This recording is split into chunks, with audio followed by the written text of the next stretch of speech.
అనగనగా ఛానల్‌కి అందరికీ స్వాగతం. పిల్లలు, ఇప్పుడు మనం 'సోమలకుని కథ' అనే కథను విందాం. అనగనగనగా సోమలకుడు అనే ఒక నేతవాడు ఉంటాడు. నేతవాడు అంటే బట్టలు నేస్తాడనమాట. అతను నేసే చీరలు మంచి జరీతోటి, రంగురంగులతోటి, చక్కని పువ్వులు, లతలు తోటి అందంగా ఉంటాయి. ఆ ఊరిలోని వాళ్ళందరూ ఈ సోమలకుని దగ్గరే చీరలు కొంటూ ఉంటారనమాట. ఆ వచ్చిన దాంతో జీవిస్తూ ఉంటాడు సోమలకుడు. కానీ ఈ సోమలకునికి తనకొచ్చే ధనంతో తృప్తి చెందక పట్టణానికెళ్ళి తన చీరలన్నీ అమ్మి ఇంకా ధనం సంపాదించాలని ఆశపడతాడు. ఈ విషయం తన భార్యకు చెప్తాడు. "ఈ ఊరి వారందరూ మీ దగ్గరే చీరలు కొంటున్నారు. మీరిక్కడే సంతోషంగా జీవించొచ్చు కదా! ఉన్నదాంతోనే తృప్తిగా బతుకుదాం" అని చెప్పి భార్య చెప్తుంది.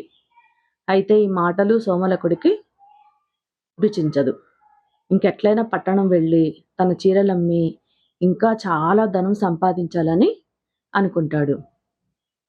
వెంటనే కొన్ని చీరలు తీసుకొని పట్టణానికి బయలుదేరతాడు. అలానే పట్టణంలో ఆ చీరలన్నీ అమ్మి ధనం సంపాదించుకొని తిరుగు ప్రయాణం అవుతాడు. దారి మధ్యలో ఈ సోమలకుడి దగ్గరున్న డబ్బంతా దొంగలు కాజేస్తారు. ఇంక చాలా బాధపడతాడు సోమలకుడు. ఇంక చేసేదేం చేయలేక ఒక చోట కూర్చుని చాలా ఏడుస్తూ ఉంటాడు. అప్పుడు ఆ అడవిలో తిరుగుతున్న మునీశ్వరుడొస్తాడు. "ఎందుకు ఏడుస్తున్నావు?" అని చెప్పి అడుగుతాడు సోమలకుడిని. అంటే, "నేను చాలా కష్టపడి నేసిన చీరలు తీసుకొచ్చి పట్టణంలో అమ్మాను. డబ్బు గూడా సంపాదించాను.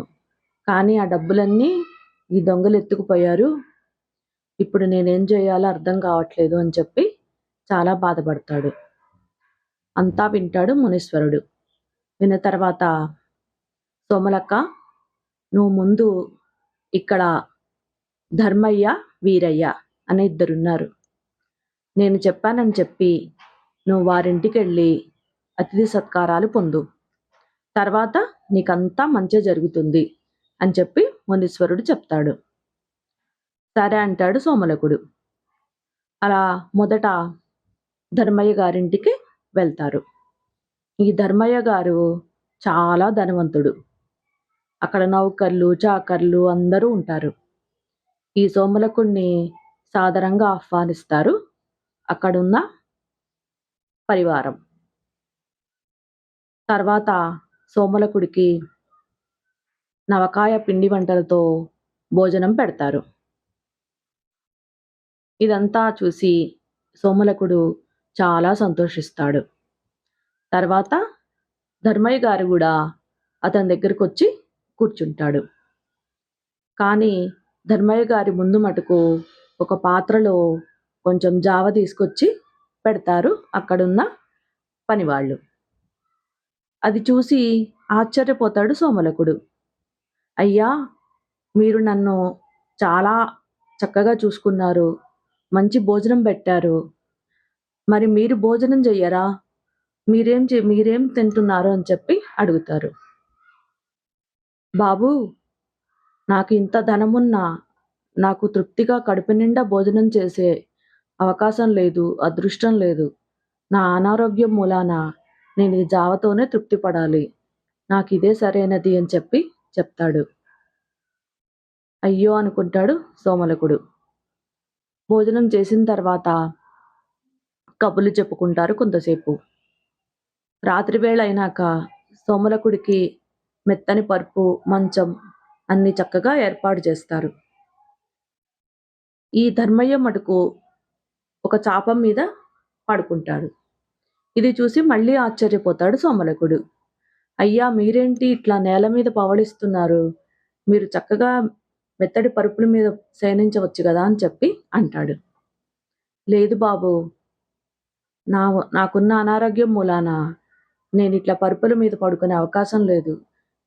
నేను ఇలా కఠినమైన నేల మీద పడుకుంటేనే నాకున్న సమస్యలన్నీ దూరమవుతాయి" అని చెప్పారు వైద్యులు. అందుకని నేనిక్కడే పడుకుంటాను అని చెప్పి అంటాడు. అయ్యో అనుకుంటాడు సోమలకుడు. అలా రాత్రి గడిచిపోతుంది. మరుసటి రోజు ఉదయాన సోమలకుడు నిద్రలేచేటప్పటికి ధర్మయ్య కూడా లేస్తాడు. అతని కళ్ళన్నీ బాగా ఎర్రగా ఉంటాయి. అయ్యా మీరేంటి ఇంత నీరసంగా ఉన్నారు? కళ్ళన్నీ అలా ఉన్నాయి. రాత్రి సరిగ్గా పడుకోలేదా? అని చెప్పి అడుగుతాడు సోమలకుడు. లేదు బాబూ! నేను నా భార్య గురించి ఆలోచిస్తున్నాను. ఆమె నాతో ఎప్పుడూ పోట్లాడుతూ ఉంటుంది. మామిద్దరి మధ్య సఖ్యత లేదు అని చెప్పి బాధపడతాడు. అతని పిల్లలు గూడా అతన్ని సరిగ్గా పట్టించుకోరనమాట. ఇంత ధనమున్నా గూడా ధర్మయ్య పాపం ఇన్ని బాధలు పడుతున్నాడే అనుకొని బాధపడతాడు సోమలకుడు. మరుసటి రోజు అతను వీరయ్య దగ్గరికి వెళ్తాడు. వీరయ్యది ఒక సామాన్యమైన కుటుంబం. అతన్ని సాదరంగా ఆహ్వానిస్తాడు వీరయ్య. అతనికి సామాన్యమైన భోజనం పెడతాడు. కానీ వీరయ్య చాలా సంతోషంగా ఉంటాడు. ఉన్నదానితోనే తృప్తిగా భోజనం చేస్తాడు. చక్కగా కబుర్లు చెప్పుకుంటూ ఉంటాడు తన కుటుంబంతో. ఎంతో సంతోషంగా ఉంటాడు. అప్పుడు సోమలకుడు అడుగుతాడు వీరయ్యని, "అయ్యా! మీరు కొద్దిపాటి ధనంతోటే మీరింత సంతోషంగా ఎలా జీవిస్తున్నారు?" అని చెప్పి అడుగుతాడు. అంటే, "నేను ఉన్నదానితోటే తృప్తిగా బతుకుతున్నాను. అందుకని నాకు కష్టాలు కష్టాలుగా అనిపించవు. దానికి తోడు నా కుటుంబం కూడా నాకు తోడుగా ఉంది" అని చెప్పి అంటాడు వీరయ్య. దానితోటి సోమలకుడికి అర్థమవుతుంది. ధనము ఉన్నా లేదు అనేది సమస్య కాదు. మనం ఉన్నదానితోటి తృప్తిగా జీవిస్తే మనకి కష్టాలు గూడా చాలా చిన్నవిగా కనిపిస్తాయి అని అర్థం చేసుకుంటాడు.